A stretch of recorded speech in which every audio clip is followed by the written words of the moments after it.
that loves to have hiccups right as we go live, so My I always like to give it a sec, make sure everything's going fine. When I did my interview with Darby Bayham, it was like nothing but a whole glitch for like the first my whole intro that I was doing. So so it started I off great. completely understand. My internet is I live in the mountains, so Oh, it can okay. be cloudy out here too. Yeah.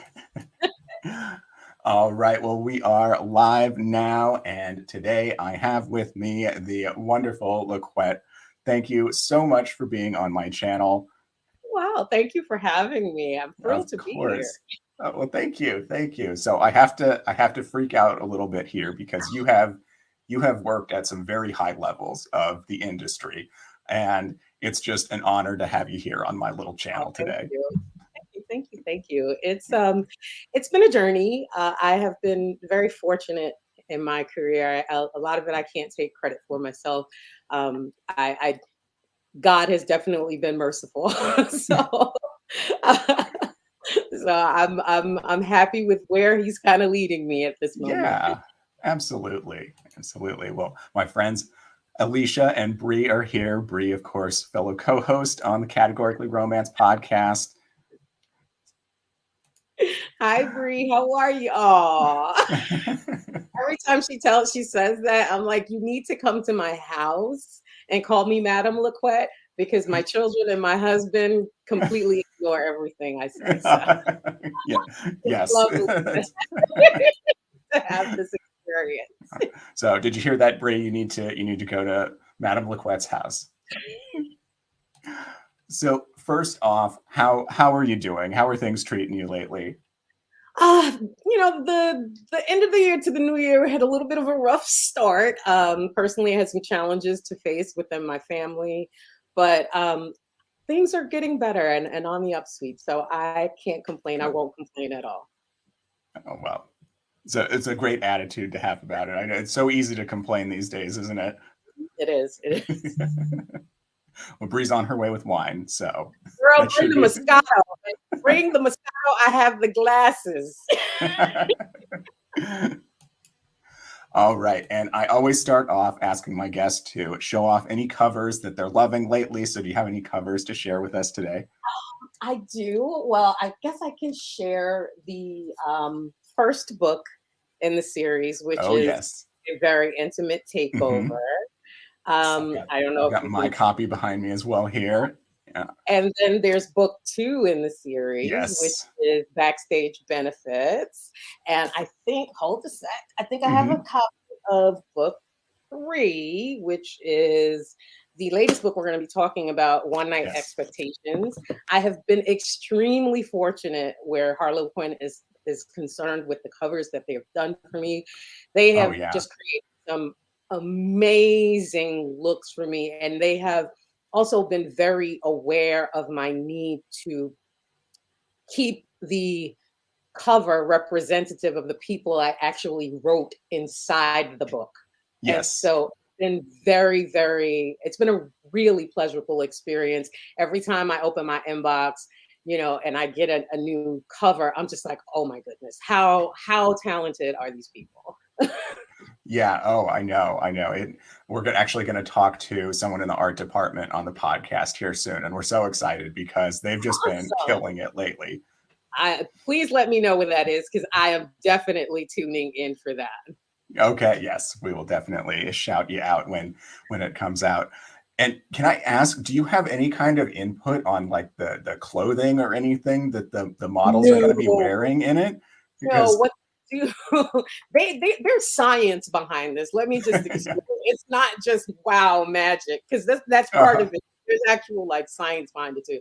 So as an author, you have to fill out what's called an AFS, which is an art facts sheet.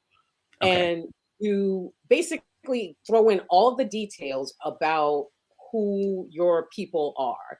You talk about their situations, like what kind of scenarios or scenes you're putting them in, what clothing they're wearing. And they try very hard to kind of bring that feel. They may not produce an exact replica, Oh but yeah. they still try to bring that feel. Like the dress that Trey is wearing is not in a very intimate takeover on that cover. It's not exactly what I describe in the book, but it still Hmm. has that very elegant feel to it Oh when yeah. they attend this ball in during the book. So I was Hmm. very pleased with that. Yeah. I remember when I first saw that cover of A Very Intimate Takeover, I was just like, wow, I need to read that book. That's just beautiful. I have been, like I said, I've been extremely fortunate with it and with my covers, and they have really just given me such beautiful, loving covers that really just celebrate the types of characters I write. I don't, these women, the women in this series are all plus size heroines. And Mhm. so they definitely, like, they understood that they understood the assignment with respect to that. That was really important that my characters be represented as who they were written as, and also with Yeah. respect to skin tone, because oftentimes Mhm. when we get Black characters put on a cover, their skin tones are often lightened, or they're given this very multiracial look. And Uh-huh. that's cool in all if the characters actually look like that. But if the Uh-huh. characters don't look like that, I would like to see who the darker skinned hues that I'm actually writing about. And Yeah. they gave me no trouble whatsoever about that. That is great. It's great. Alicia is saying that she loves everything that you write. I need you to repeat that when I'm in here struggling trying to put words on the page. Going, what the heck did I just say?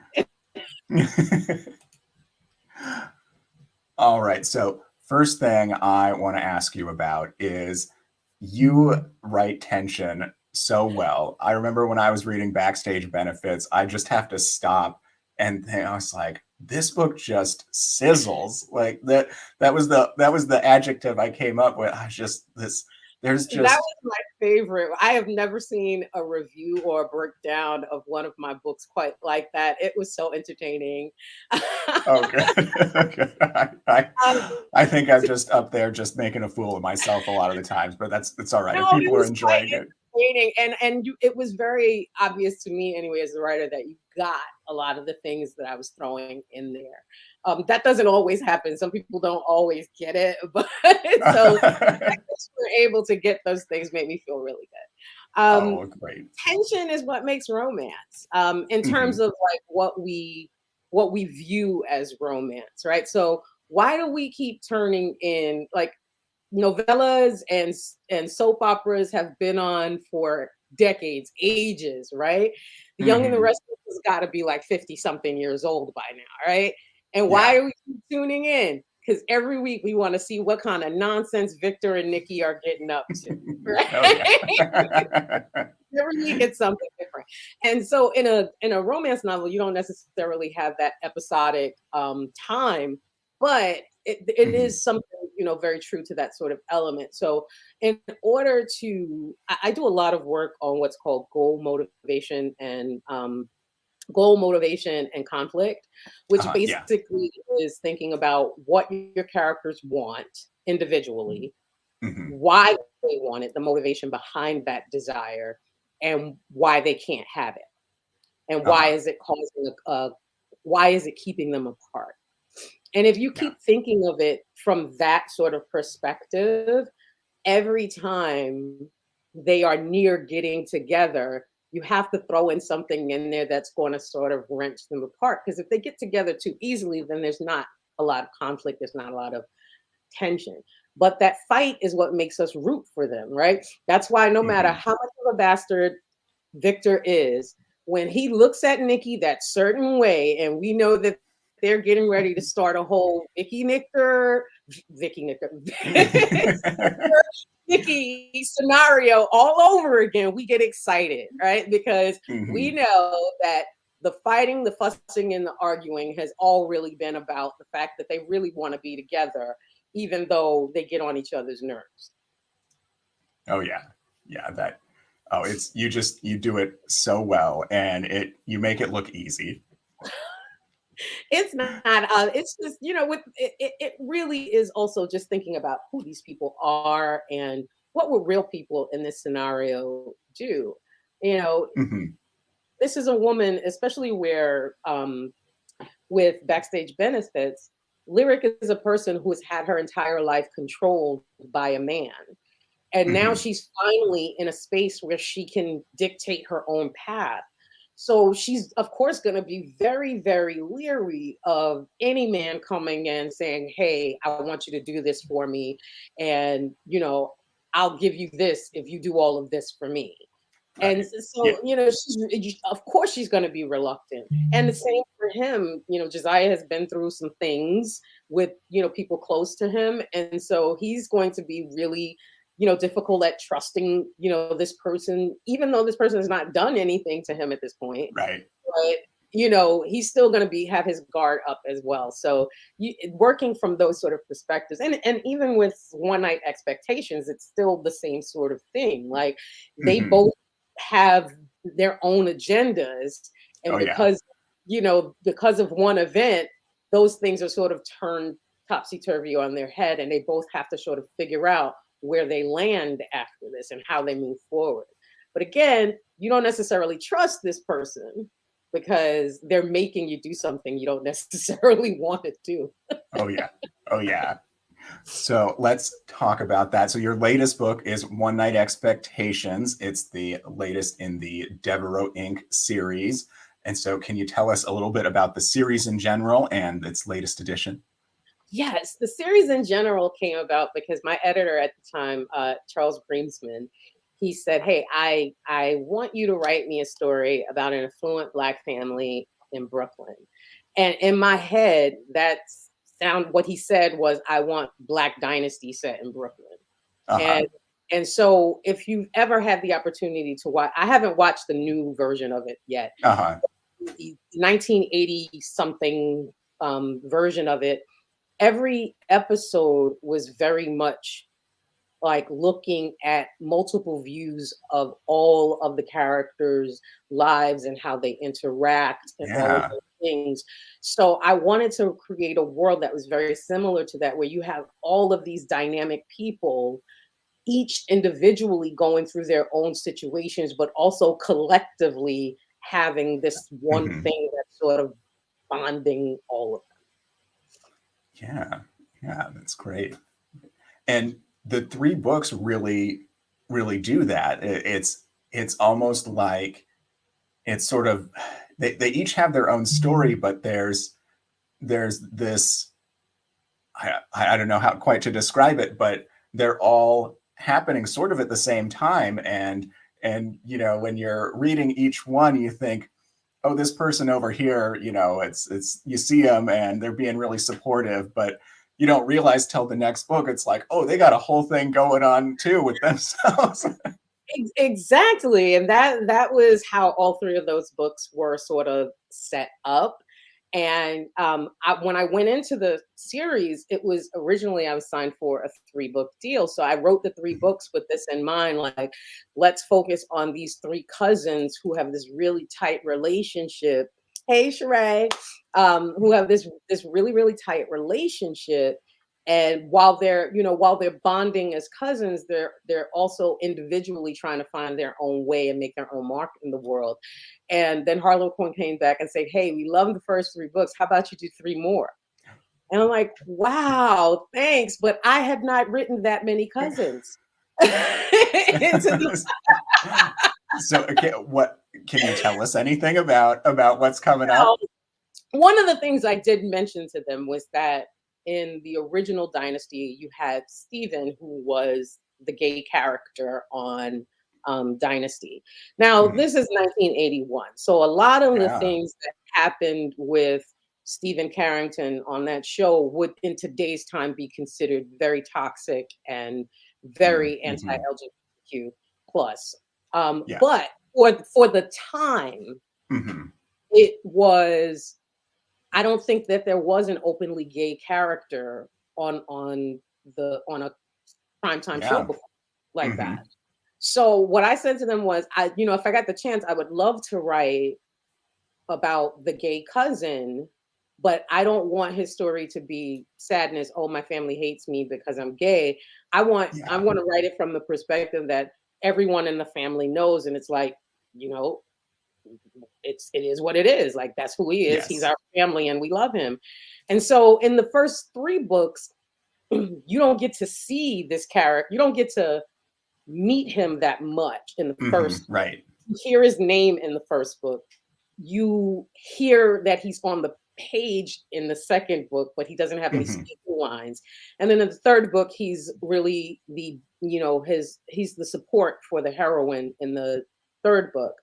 But it was written that way because I didn't get the go ahead to write that Oh. story until after I had already completed the first three books. So I had to Okay. figure out a way to kind of like put him on the page so that people would know who he was Hmm. from the previous book. So when he gets his story, everyone's like, okay, I remember Stefan. I know who he was. And, everyone loves Stefan. And that's all you hear in Yeah. the story is about how awesome he is and how everyone can't wait for him to come back home because he's been away for so long. And we're going to get to see his Hmm. messy situation next year sometime. And his messy situation is going to introduce us to two more cousins that we haven't met. Okay. All right. Well, lots of people in the comments, plus myself, are very excited for this. So we're here for it. That's amazing. So going back to One Night Expectations, you wrote an old folk, I guess, tale, or I don't know, wives' tale, and I don't know, of fish dreams and Yes. and pregnancy. And I Yeah, was reading it. I was like, well, that's interesting. And I was like, well, I'll give it a Google. And I was like, oh no, that's like a thing. it And so, is. So, for those of you that are not aware, um, this may appear in other cultures, but I can only speak for Black culture. And in Black culture, when you dream about fish, that means someone near you or close to you is pregnant. I didn't have to tell my mother I was pregnant. I knew I was pregnant, but we had suffered a loss prior to that pregnancy, and mm, so we were mhm. very sort of careful Yeah. about mentioning it until we got to a point where we felt it was safe. And I didn't need to tell my mother. She said, "Yeah, you don't know, you don't need to tell me. I know you're pregnant." And I'm like, "What are you talking about?" She's like, "I drank fish. I know you're pregnant." And I was, I You am. couldn't deny it. But it's very true. I've heard my grandmother say it. God bless the dead. I heard her say it so much growing up as a child. And one of the things I do when I'm writing is I really try to insinuate a lot of the things that I find lovely about my culture into these books. So Mhm. you'll see a lot of Blackness, you'll see a lot of Brooklynness, because those are the things that really make me who I am. And I love sharing those things with the world because oftentimes we only get a certain view of those things through the Uh-huh. media and through the lens of social media and all sorts of like whatever sorts of like books or films or whatever media that's out there. It gives you a very narrow view of what those things are. And I always want to show people there's more to Brooklyn, there's more to Black Uh-huh. than just what you see on TV. And so this is especially for like desire readers, like Harlequin desire readers. This is an opportunity because oftentimes when we hear about the elite, when we hear about Yeah. richness and being wealthy, we only get it from the lens of one perspective, right? It only Uh-huh. looks Yeah. like this, right? Yeah. We talk about Beverly Hills mansions and things like that. We don't talk Mhm. about the $1 million brownstones in Brooklyn. Yeah. You Absolutely. we don't talk about one of the things I did with and with not one of expectations, with a very intimate takeover is there's a whole conversation, there's a going gag about Jordans in that book. And Okay. that whole thing was about showing wealth, but showing it through a different lens because anyone who has ever bought a pair of grown man Jordans, you know Uh-huh. they're going to spend at least $300 on the off the shelf sneakers. Uh-huh. These are people who can order custom Jordans, you know what I mean? So Yeah. again, still wealth, but in a different view than what we're usually accustomed to sort of expand people's horizons a bit. Yeah. Yeah, absolutely. So I've never been even to New York. So what if you had to put Brooklyn in as much of a nutshell as you could, what is Brooklyn? Brooklyn for me is this beautiful, there's this beauty to it. There's, of course, the steel and grit and concrete, but there's also this unity of the people in your neighborhood, right? Like I grew up Hmm. in a neighborhood where we didn't necessarily have a lot financially, right? Uh-huh. But out of a little we divided. Everyone on the block took care of everyone. You Yeah. know, maybe my mother didn't have it this week, but Miss Johnson next door had it, so she shared a little. And then when my mom had, she shared a little. I didn't actually know we were poor growing up until I became, old enough to really understand money Uh-huh. and things of that nature. So that sort of like unity, the block parties, hanging out on the porch, jumping double dutch, these sorts of things, Yeah. there's this beauty to it that you don't often really get to see because people are often, when they talk about Brooklyn, they're describing it in such a negative way that you don't get the feeling that this is a place where there's any sort of neighborly love. And that is just Uh-huh. not that's not where I grew up. Like that wasn't my experience growing up in Brownsville or East New York. And I wanted to sort of put that on the page where people saw that the community was just as much as part of the love for the as much as vibrant, the love for the community was just as vibrant as the love that people had for one another. Yeah. Yeah, that's great. I lived close to St. Louis briefly for a year or so, and you know, usually what you hear in the news about it is murder rates. That's usually the first thing you hear about. But walking the streets and everything, like strangers will still joke with you, stop and joke with you and everything. And my family and I never felt unsafe in that city. So it's yeah. So there's It's definitely a part that you yeah isn't broadcast. Yeah, you want to give them a broader view of what it is. And I really just wanted people to understand that you can have, you know, Brooklyn is a place like any other where you can have really, really nice parts and really, really not so nice parts. But even Mhm. in the not so nice parts, there's still a humanity to it that Yeah, we don't often speak about. We only speak about crime rate, we only speak about poverty, we don't speak about people. yeah, And absolutely. that's what I wanted to bring to this with this that was really why I took the opportunity because I was really when my editor came to me and offered me this, I was like, nah, thanks, but no thanks. Harlequin's not for me because they're not really like what I'm writing, they're not really checking for. And he's like, no, Uh-huh. no, no, we really want it. We want you to bring it all. And I'm like, be very careful what you ask for because that's what I'm gonna do. And I really tried, especially book one, I really tried to make that the blackest thing I'd ever written in life. And I was just waiting for them to tell me, no, no, no, you can't put this in there. You can't do that. So I could rage and be like, you can't do it. But it never, they were like, oh, this is great.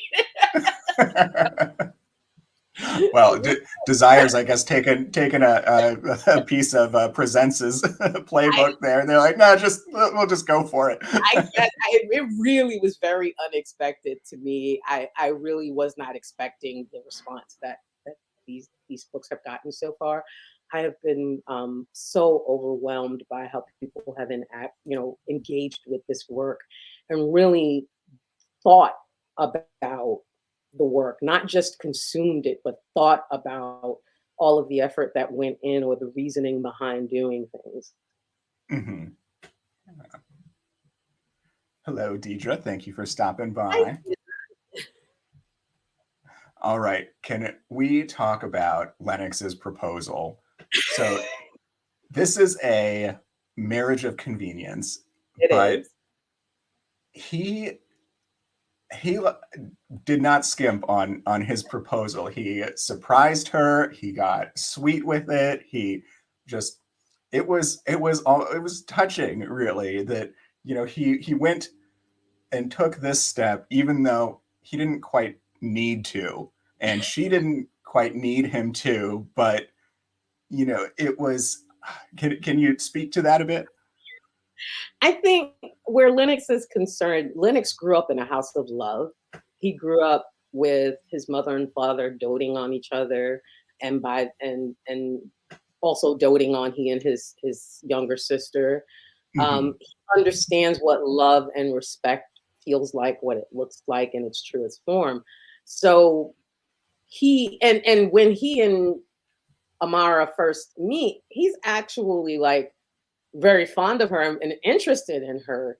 And she's having a bad day. And he's like, you know what? You're having a bad day. It's okay. You're entitled. I'm gonna just go over here and mind my business. Hmm. And so he is interested in her. It's just the situation that they both ended up in. And mostly because Amara wasn't completely as truthful as she should have been about some things when they met. Hmm. She puts him in a really difficult position that cost him his job, basically. Yeah. and, and he has to figure, he has to figure out how to sort of deal with all of that. But in all of that, he still understands that the result of their situation is not a reason to be upset. Even though the situation is janky, he Hmm. understands that the result is something that he needs to be dedicated to.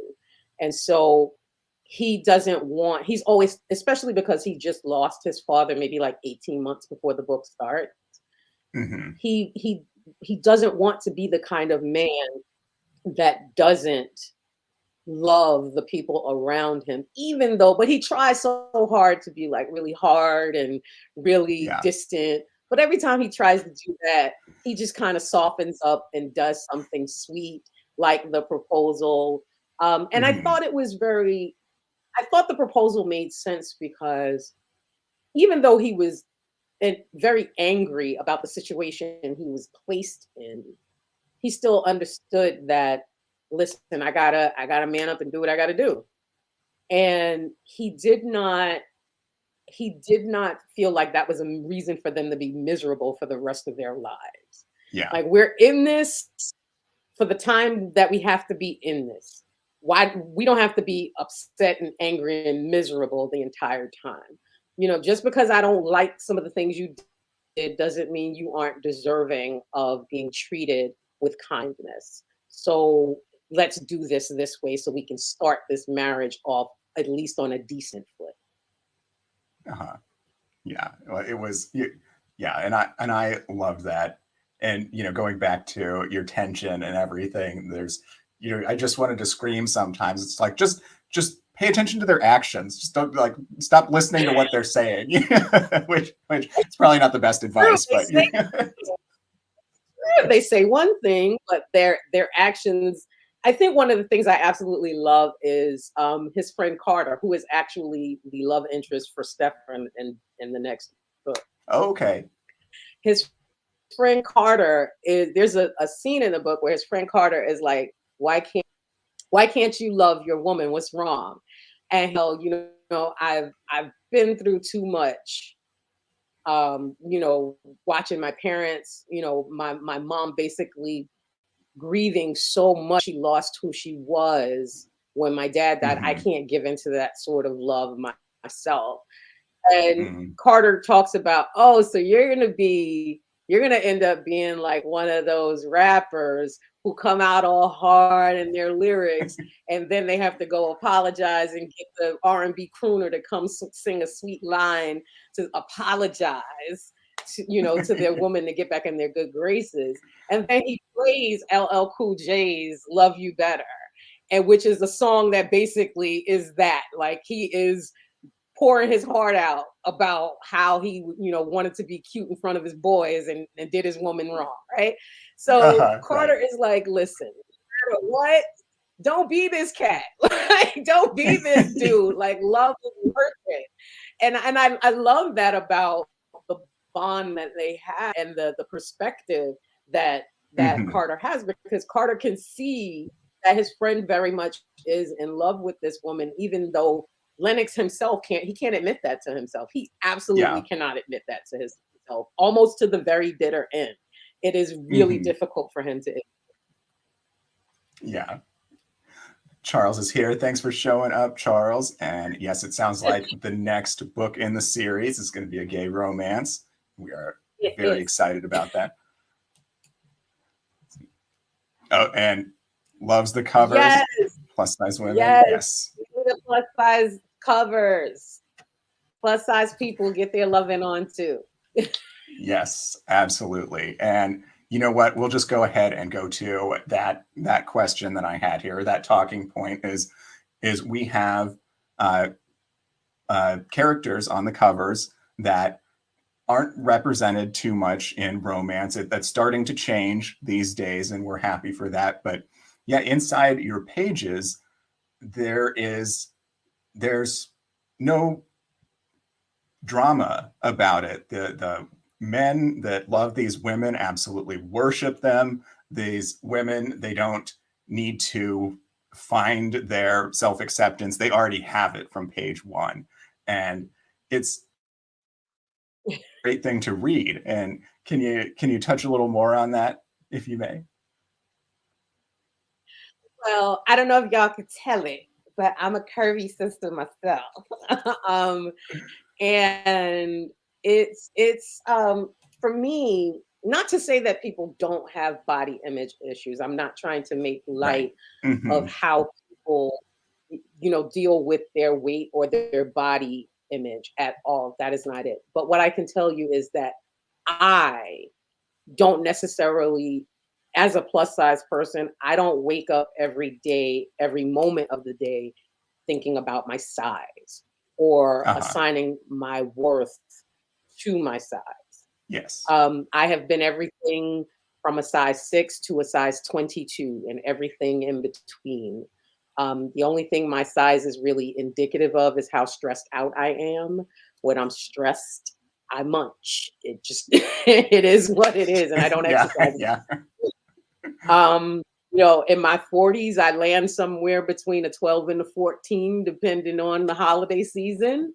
And I'm cool with that. And I've never I don't again assign my value to my dress size. I actually have a t-shirt. I love graphic t-shirts, and I actually have a Uh-huh. t-shirt for it that says beauty is not a dress size. And I Yes. wholeheartedly believe that. Mm-hmm. And you can't tell me I'm not the sexiest thing on earth. And so I write characters who feel that way about themselves.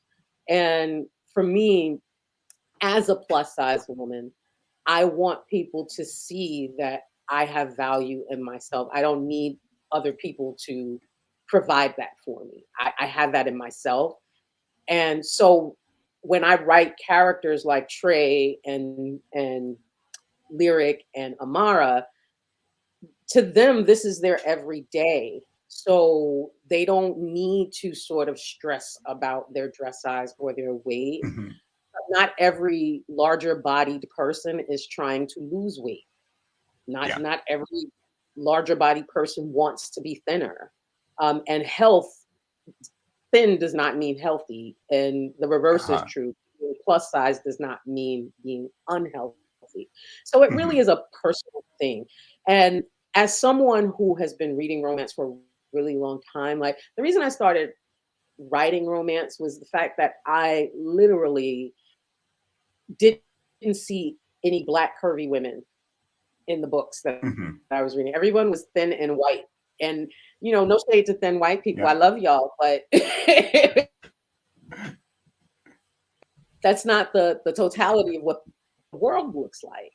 Yeah. And so I wanted to write.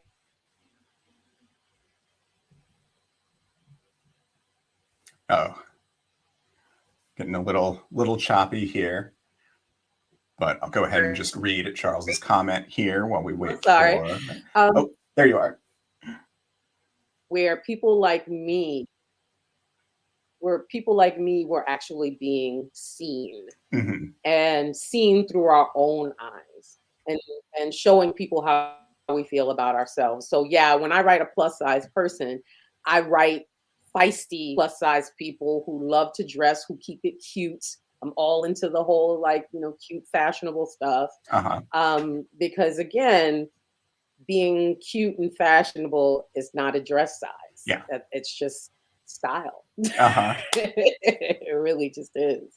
Yeah. And the sensuality and the love and connection is still all there. There's still everything we love about a romance in there. And it's kind of, I mean, we love to have more faith in society than, than society shows sometimes, but it's good to see the representation and everything. All right. I wanted to go back to the wedding real quick. So Well, also you want, I Mhm. know from my perspective, also, Yeah. I think I'm losing you a little bit. You're kind of breaking up. Yeah, I Hello? think we're I I see can you hear better you. now. Yeah. Yay. Go ahead. Now? Okay. I Yes. think this is better. Yeah. I completely agree with you. Like I want I you attract who you what you put out there, right? So Hmm. I'm not every person's cup of tea, right? Like every person that sees me is not going to look at me and say, "Oh, she's the sexiest thing that ever walked," right? But there's someone out there. I mean, I'm very married. There's someone out there who thought, I think I like her. Right? And so there's someone out there for everyone, basically. And so Yeah. if your partner, like, I don't want a partner who's going to look down on me or, take digs at my body size. I Hmm. every man in this series, when he sees the heroine, is like, damn.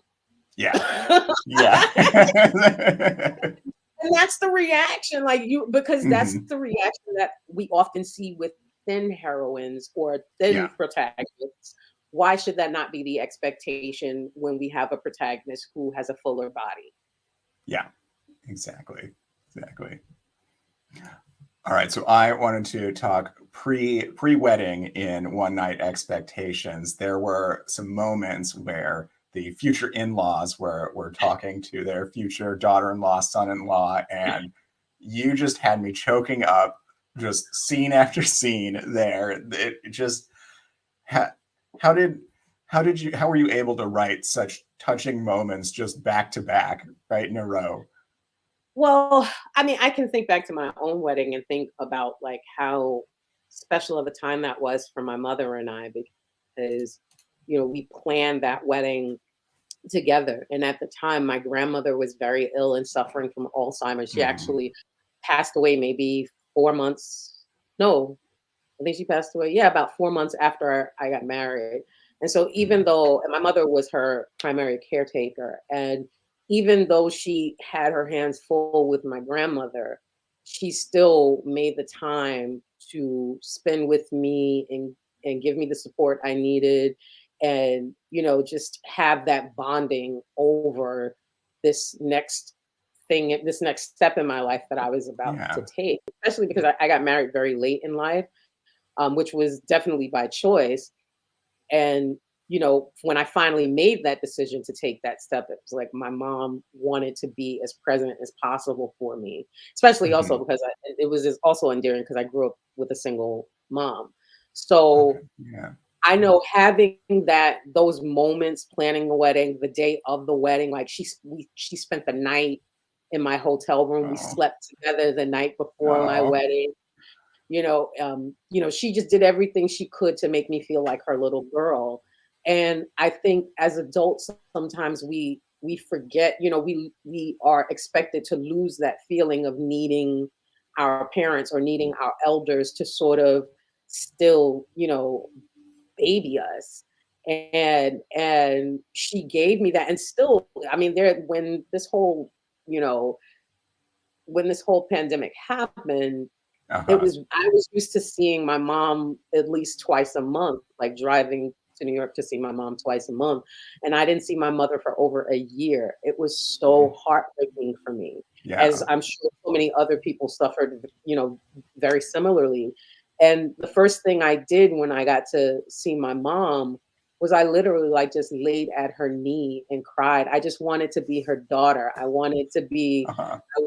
she fed me and took care of me, and these are all things I do for my own children to comfort them.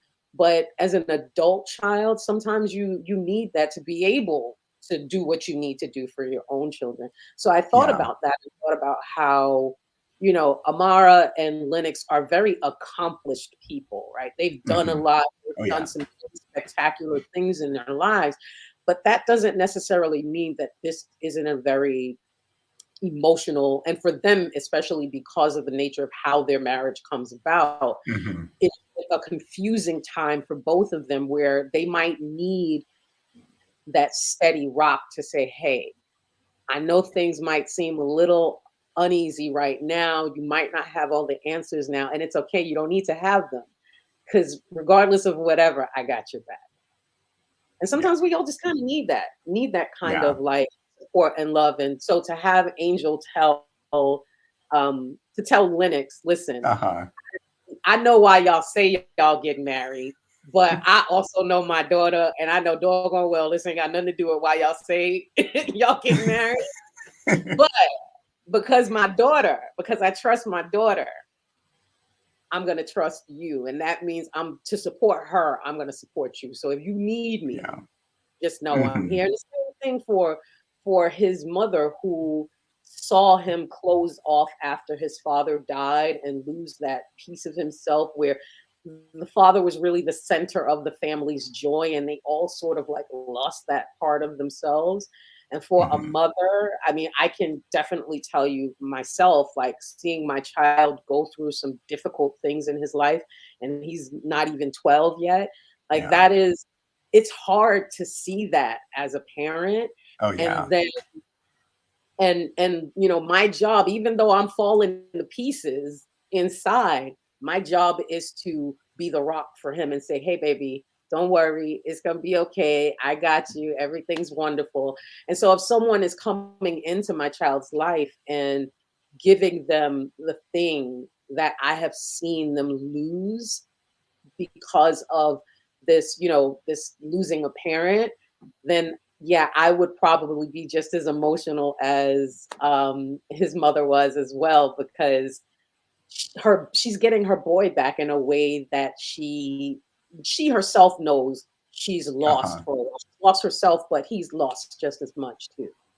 Yeah. Oh, you're hitting me all over again. I'm sorry. Oh, I'm no. getting all in my feels sometimes. No, that's all right. That's all right. That's why I love these books so much. I love that kick in the heart. All right, so you want to do some fun griping real quick, just all in good Absolutely. spirit. Okay, so we all know as romance fans and authors that it has this stigma just at the overall readership of book readers. And so have you ever had any kind of or what's been any kind of dismissive gesture someone's given you when you've told them you write romance? So I come from the literary world, of academia. I studied uh, writing and creative writing and literature for Uh-huh. a really long time. And when you come from that world, there is such disdain for genre fiction, period. But there's a special sort of disdain for romance that's not reserved for the rest of genre fiction. And so all through my studies, I was basically told that romance was trash and it wasn't worthy of academic study. Hmm. It wasn't worthy, there was no value to it. It was just cheap. And for me, I find these sort of, I've always thought of it as really elitist behavior. Hmm. Um, it it's really says less about romance and more about the people saying and thinking that. But Yeah. because I'm older and petty now, when people say things like that to me, oh, romance is not a legitimate it's not a legitimate genre, it's not real literature. My response is always, I'm cashing these legitimate checks. So Yeah. money talks. Yeah. We're making 1.8 a year and you're not. So I'll stay getting paid. Yeah, yeah, I know. I always like to throw out an analogy of like if book publishing was a state university, romance would be the football team, and nonfiction would be the chemistry lab. Right? It's like It's the true. chemistry lab needs the football team as much as they don't like it. People are paying to come to the chemistry lab or read about the chemistry research. They're paying for the tickets to the football team. Yeah. It's true, but it's just punching down. Mhm. I just don't. It's not cool. So for me, I feel when people come at me like that, I don't necessarily feel the need to Uh, um, take it. I give it back as good as I give as good as I get, but that's just my personality. But I mhm. will say that I do believe that that's slowly but surely changing because I was very recently asked to come on campus to two different schools to Oh, talk good. about romance. And one of those campuses actually offered me a teaching position. So I will be teaching romance, like actual romance in a traditional college setting at a state university in the fall. Oh So my goodness. we're making strides. It's happening. Yeah. Romance is doing big things, and I think people are beginning to understand that. Hey, listen, we want to get students in and interested and show them that this is a career opportunity, that they can make Mhm. money with English degrees, right? This is how you do it. You teach them how to write, and it's not just writing, but there are so many other entrances into the genre, into the industry that people who aren't necessarily STEM focused in their studies can Uh-huh. find a way to make a decent living. So, Yeah. it's things are evolving, not as quickly as I would like them to, because truly Yeah. I wouldn't have left education 6 or 7 years ago if I was able to get have the opportunity to teach class like this. But Uh-huh. I'm really excited to be able to do this in the fall. I Yeah. trust me, it's gonna be all over my Twitter feed because I'm so excited about Yeah, well, it. everyone in the comments is very excited about it. So, yes, as I will, Miss Veronica Bree. I says certainly here, will. It's gonna be so much. yeah, look, congratulations. That is so great to hear that. Yeah, we're making progress there. That is amazing.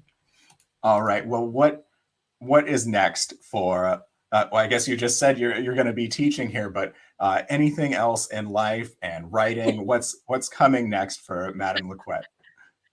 Oh, there's a lot. So after One Night Expectation comes out in April, I in the fall I have my first trade release coming out on with St. Martin's Press called Vanessa Jarrett. It's Got a Man. You may have seen the Mhm. cover rolling around on social media. I don't have a physical art yet, so I can't show you the cover, but it is a gorgeous illustrated cover with a sexy Asian hero and a glamorous black heroine. And I Uh-oh. am so excited to share this story with the world about a 40-something-year-old divorcee getting her groove back. Like, I'm so thrilled about this story. Oh, this sounds amazing. I'm excited. I'm excited for this. Oh, Veronica's seen the cover and agrees it's Thank beautiful. you, Oh, Veronica. that's great. Mm. I I absolutely adore that cover. Bree says, "Can we one day get a Brooklyn set women's fiction novel?" I'm not mad at that idea, Bree. I think that that is definitely something you can get. I will tell you that the small town that the Divorcee series, the Savvy, Sexy, and Single Club, is set in is actually a fictional replica of the small town I live in now in Pennsylvania. Okay. But I think we can definitely do a Brooklyn set women's fiction novel. And Charles is very excited about the new book too. He needs it I'm working stat. on it. All right. Well, but it September has. is it's coming out When was that? September 20th. So you won't have September to 20th. wait Okay. long for Okay. that book. No. Yeah. Oh yeah. No. It'll be it'll be here before we realize it. Well, thank you so much for being on my channel with me, for coming in and talking with us books and all your writing and everything going on with you. It has been such an honor and it's been so fun to speak with you. Well, thank you again for having me. I really appreciate it. Thank you for the support that you give authors because, quite frankly, without people like yourself and Bree and Tati Richardson, I believe her last name is, out there, just showing love to our books, we wouldn't be able to share our love of writing with the masses. So I really appreciate all the love and support you give us, and it was my honor to come and sit and talk with you for a little bit. Oh, wow. Thank you. I love doing it. So I'm going to keep doing it. Hopefully, can I have you back sometime and can we have you on the podcast again? Absolutely, absolutely. I love coming to hang out and chill and talk. I'm really I no matter what I do in life, I'm still LaQuette, the chick from Brooklyn. Like you could take the chick out of Brooklyn, but you can't take Brooklyn out of the chick. And so, so just coming to hang out and chillax a bit is just all part of my vibe. So I'm cool with it. Just All right. Well, we're definitely going to have you back. So thank you again. And thank you everyone in the comments for stopping by. And I hope to see you all in the next video, and make sure to check out LaQuette's books, and you will find in the comment or in the description box below all the places you can find her online. And I hope you go looking for everything LaQuette.